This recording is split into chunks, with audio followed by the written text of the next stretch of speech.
Hello दोस्तों, नमस्ते। आज की कहानी है अनाथ बेटी। किशनपुर गांव में कविता अपनी बेटी कल्पना के साथ रहती थी। कविता के पति का देहांत हो चुका था। कविता गांव के जमींदार के घर में काम करके घर का खर्च चलाती थी। वह कल्पना को पढ़ा लिखा कर डॉक्टर बनाना चाहती थी, इसीलिए वह बहुत मेहनत से काम करती थी। एक दिन कविता ने कल्पना से कहा, बेटी मैं काम पर जा रही हूँ। कल्पना बाहर खेल रही थी। उसने कहा, माँ आप आज काम पर मत जाओ, मेरे साथ घर पर रहो, आपके बिना मेरा मन नहीं लगता। कविता बोली, बेटी काम पर तो जाना ही पड़ेगा, नहीं तो पैसे कहाँ से आएंगे, और फिर पैसे इकट्ठे कर तुझे पढ़ाना है। जब तू पढ़ लिख कर डॉक्टर बन जाएगी मैं घर पर ही रहा करूँगी। यह कहकर कविता काम पर चली गई। कल्पना खेल में लग गई। दोपहर के समय कल्पना घर में सो रही थी, तभी किसी ने दरवाज़ा खटखटाया। कल्पना ने दरवाज़ा खोला तो सामने पड़ोस में रहने वाले श्यामू काका खड़े थे। उन्होंने कल्पना से कहा, बेटी तेरा कोई रिश्तेदार है जिसे तू जानती हो? कल्पना ने पूछा, काका मेरे मामा मामी पास के गांव में रहते हैं, लेकिन आप क्यों पूछ रहे हो? तब श्यामू काका ने बताया, बेटी तेरी माँ छत पर कपड़े फैला रही थी और वह गिर गई। अब वह हमारे बीच नहीं रही। यह सुनकर कल्पना के होश उड़ गए। वह रोने लगी।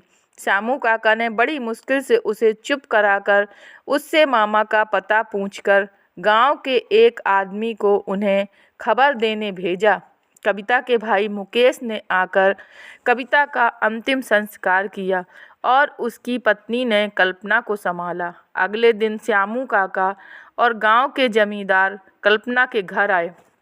उन्होंने कल्पना से बात की।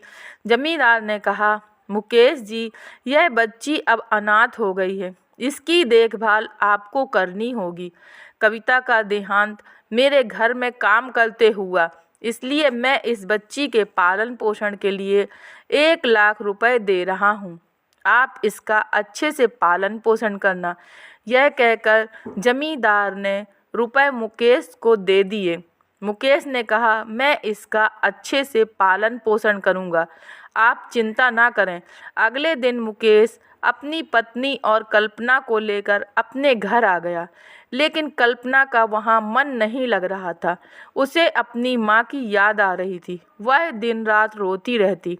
एक दिन कल्पना की मामी बोली, जो होना था वह हो गया कल्पना, अब उसे भूल जाओ और घर के काम में मेरी मदद किया करो। कल्पना ने कुछ नहीं कहा। वह चुपचाप मामी के काम में हाथ बटाने लगी। एक दिन कल्पना ने अपने मामा से कहा, मामा जी मैं स्कूल कब जाऊंगी? मैं पढ़ना चाहती हूँ। माँ मुझे डॉक्टर बनाना चाहती थी। यह सुनकर मुकेश गुस्से से बोला, हाँ हाँ, तेरी माँ ने तो बहुत पैसा छोड़ा है तेरे लिए, जो तुझे स्कूल भेजूं। चुपचाप घर में रहना है तो रह, नहीं तो वापस अपने गांव चली जा। कल्पना के मामा मामी उसके पैसे हड़प चुके थे। वह अब कल्पना से पीछा छुड़ाना चाहते थे। मामी कल्पना से सारे घर का काम करवाती और उसे ठीक से खाना भी नहीं देती। कल्पना मामा मामी के अत्याचारों से बहुत दुखी हो गई। वह अकेले में रोती रहती। वह अब मामा के घर नहीं रहना चाहती थी। एक दिन वह घर छोड़कर चल दी। वह अपने गांव जाना चाहती थी, लेकिन वह चलते चलते शहर पहुंच गई। उसे कुछ समझ नहीं आ रहा था कि कहाँ जाए, क्या करे। उसे बहुत भूख लग रही थी। कल्पना सड़क के किनारे बैठकर रोने लगी। तभी उसके पास एक बूढ़ी अम्मा आई। उन्होंने कल्पना से पूछा। कल्पना ने रोते हुए सारी बात बता दी। तब बूढ़ी अम्मा ने कहा, मैं भीख मांग कर गुजारा करती हूँ, तू भी मेरे साथ भीख मांग और पास ही मेरी छोटी सी झोपड़ी है, वहीं रह लेना। अगले दिन से कल्पना बूढ़ी अम्मा के साथ भीख मांगने लगी। उसे यह काम पसंद नहीं था, लेकिन मजबूरी में करना पड़ रहा था।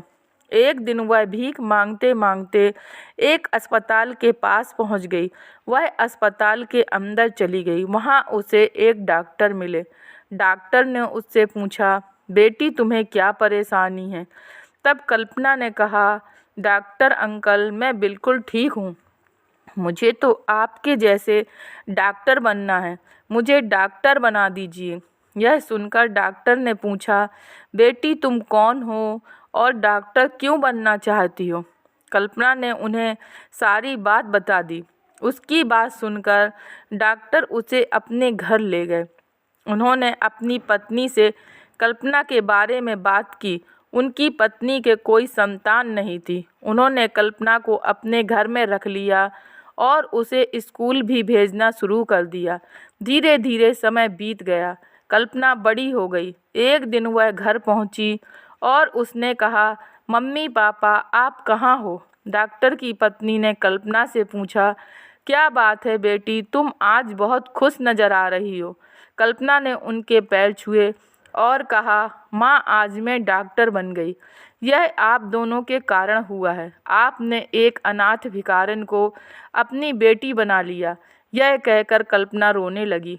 डॉक्टर और उनकी पत्नी ने उसे चुप कराया। डॉक्टर ने उससे कहा, बेटी तुम डॉक्टर अपनी मेहनत से बनी हो, हमने कुछ नहीं किया। आज खुशी का दिन है, रोने का नहीं। मेहनत और लगन यदि सच्ची हो तो ईश्वर किसी न किसी रूप में मदद करने आ ही जाते हैं। यह कहकर उन्होंने कल्पना को गले से लगा लिया।